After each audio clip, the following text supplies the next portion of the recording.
వచ్చేసింది ఆడి శ్రావణం షాపింగ్ అంతటికి అతి పెద్ద కేజీ సేల్ తో పాటు up to 61% of 1+1 offers, combo offers ఇంకా మరెన్నో. CMR shopping mall. రాష్ట్రంలో తీవ్ర వర్షాభావ పరిస్థితులు నెలకొన్నాయి.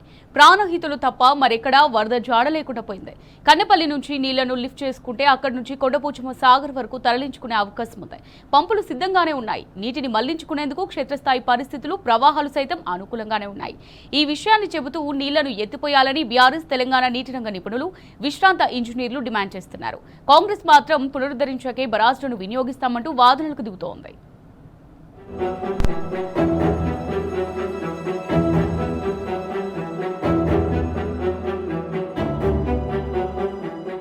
సాగునీటిపై ప్రతిపక్షం నిలదీసిన ప్రతిసారి కాంగ్రెస్ సర్కార్ది ఒకటే రాజకీయం. వరుసపెట్టి ప్రాజెక్టులను సందర్శనకు పరుగున వెళ్లటం, పనుల పూర్తికి గడువులు ప్రకటించడం, ప్రణాళికలు రూపొందించినట్టు హడావిడి చేయడం. అంతే, నిధులివ్వదు. ఆ ప్రణాళికలు ఆచరణలోకి రావు. గడువుల తేదీలు మారడం పరిపాటిగా మారిందే. కన్నెపల్లి, సీతమ్మ సాగర్, దేవాదల, ఎస్ఎల్బీసీ, పాలమూరు రంగారెడ్డి ఎత్తిపోతలు పథకం ఏదైనా సరే అదే తీరు. ప్రాజెక్టులపై రాజకీయాలు చేయడం తప్ప పూర్తి చేసే ఉద్దేశమే లేదన్నట్టుగా సర్కార్ వ్యవహరిస్తోంది. లక్షలు వెచ్చించి చేసే పర్యటనలన్నీ ప్రతిపక్షంపై బురద చల్లేందుకు, లేదంటే ప్రజల దృష్టిని మరల్చేందుకు తప్ప సందర్శనలతో ఇప్పటి వరకు సాధించిన పురోగతి శూన్యం. కాళేశ్వరం ప్రాజెక్టుపై కాంగ్రెస్ సర్కార్ తొలి నుంచి అక్కస్సు వెళ్లగక్కుతోంది. మేడిగడ్డ ఘటనను సాకుగా చూపుతూ దుష్ప్రచారాలకు తెరతీసిందే. బరాజు పునరుద్ధరణ పనులను ఎన్డీఏసీ నివేదిక సూచనల మేరకు రాష్ట్ర ప్రభుత్వం చేపట్టాల్సి ఉంది. Geophysical, geotechnical, geo penetrating radar నివేదికలను సిడబ్ల్యూసి, ఎన్డీఏసీకు పంపి డిజైన్లను రూపొందించి వాటికి ఆమోదం పొందిన తర్వాత పనులు చేపట్టాల్సి ఉంటుంది. ఎన్డీఏసీ తుది నివేదికను సమర్పించి ఏడాది దాటినా టెస్టులు పూర్తి చేయలేదు. ప్రాజెక్టుపై సమీక్షల మీద సమీక్షలు నిర్వహిస్తూ, సందర్శిస్తూ హడావిడి చేయడం బీఆర్ఎస్ పై నిందారోపణలు చేయడానికే పరిమితమైంది. అధికారంలోకి రాగానే తొలుత మంత్రుల బృందం పర్యటించింది. ఆ తర్వాత పార్టీ ఎమ్మెల్యేలతో సీఎం రేవంత్ రెడ్డి సందర్శించారు. తదుపరి మరోసారి మంత్రుల బృందం సందర్శించింది. గత ఏప్రిల్లో రేవంత్ మరోసారి సందర్శించారు. కానీ ఇప్పటికీ ఎక్కడి పరీక్షలు అక్కడే ఉన్నాయి.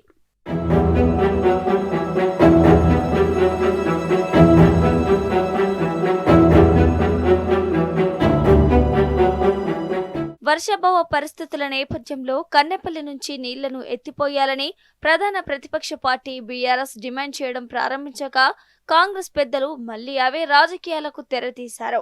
సమీక్షలు, పవర్ పాయింట్ ప్రజెంటేషన్లు పెడుతూ నింద ఆరోపణలకే పరిమితమయ్యారు. గతంలో డిసెంబర్ 2027 నాటికి పూర్తి చేస్తామని ప్రకటించిన సర్కార్ ఇప్పుడు ఆ గడువును 2028కి పొడిగించింది. పాలమూరు రంగారెడ్డి ప్రాజెక్టును సైతం ముఖ్యమంత్రి రేవంత్ రెడ్డి, మంత్రులు పదే పదే సందర్శిస్తున్నారు. గత నెలలో ఏకంగా 2 రోజుల పాటు పర్యటించారు. యుద్ధ ప్రాతిపదికన పూర్తి చేస్తామని 2.5 ఏళ్లుగా చెప్పడం తప్ప కనీసం 2.5 కిలోమీటర్ల కాలువను పూర్తి చేయకపోవడం సర్కార్ చిత్తశుద్ధి ఏపాటితో అర్థం చేసుకోవచ్చు. సీఎం రేవంత్, సాగునీటి పారుదల శాఖ మంత్రి ఉత్తమ్ కుమార్ రెడ్డి జిల్లాల వారీగా, ప్రాజెక్టుల వారీగా సమీక్షల మీద సమీక్షలు చేస్తున్నారే తప్ప నిధులు మాత్రం విడుదల చేయడం లేదు. బీఆర్ఎస్ హయాంలో నిర్మాణం పూర్తయిన సదర్మాట్ బరాజ్ను ప్రారంభించాలని ఏడాదిన్నర క్రితం నిర్ణయించారు. కానీ ఇప్పటికీ ప్రారంభించలేదు. ఖమ్మం జిల్లాలో సీతారామ ఎత్తిపోతల పథకంలో భాగమైన రాజీవ్ కెనాల్ను ప్రారంభించి హడావిడి చేసిన ప్రభుత్వం ఇప్పటికీ పెండింగ్ పనులు ఒక్క అడుగు కూడా చేయలేదు. అధికారంలోకి రాగానే ఎస్ఎల్బీసీ పనులు యుద్ధ ప్రాతిపదికన చేపడుతున్నామని కాంగ్రెస్ సర్కార్ ప్రకటించింది.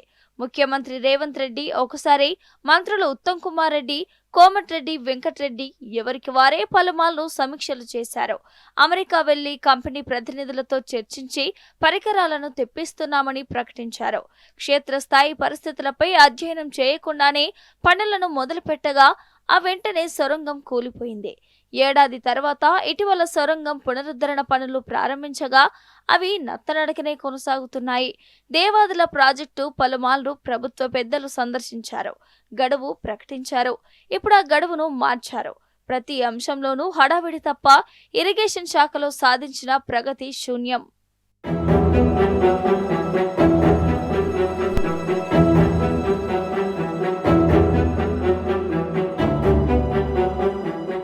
కాంగ్రెస్ ప్రభుత్వం అధికారంలోకి వచ్చిన అనంతరం పలు సాగునీటి ప్రాజెక్టులను ప్రాధాన్యత క్రమంలో పూర్తి చేయాలని లక్ష్యంగా పెట్టుకుంది.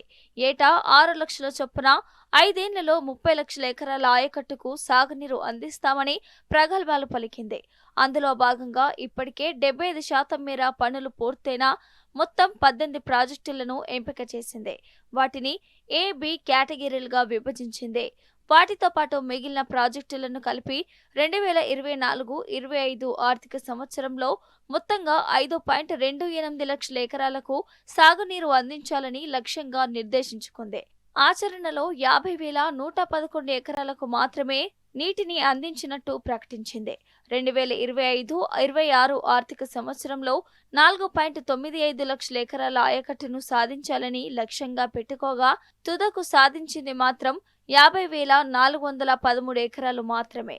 గత 2 ఏళ్లలో కాంగ్రెస్ సర్కార్ 10.21 లక్షల ఎకరాలకు నీరందించాలని లక్ష్యంగా పెట్టుకొని సాధించింది మాత్రం 1,00,000 ఎకరాలు మాత్రం కూడా మించలేదు.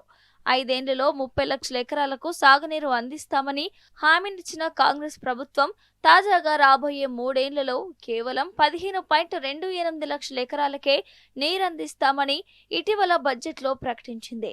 లక్ష్యాన్ని సగానికి కుదించుకోవడం కాంగ్రెస్ వైఫల్యానికి ప్రతీకగా నిలుస్తోంది.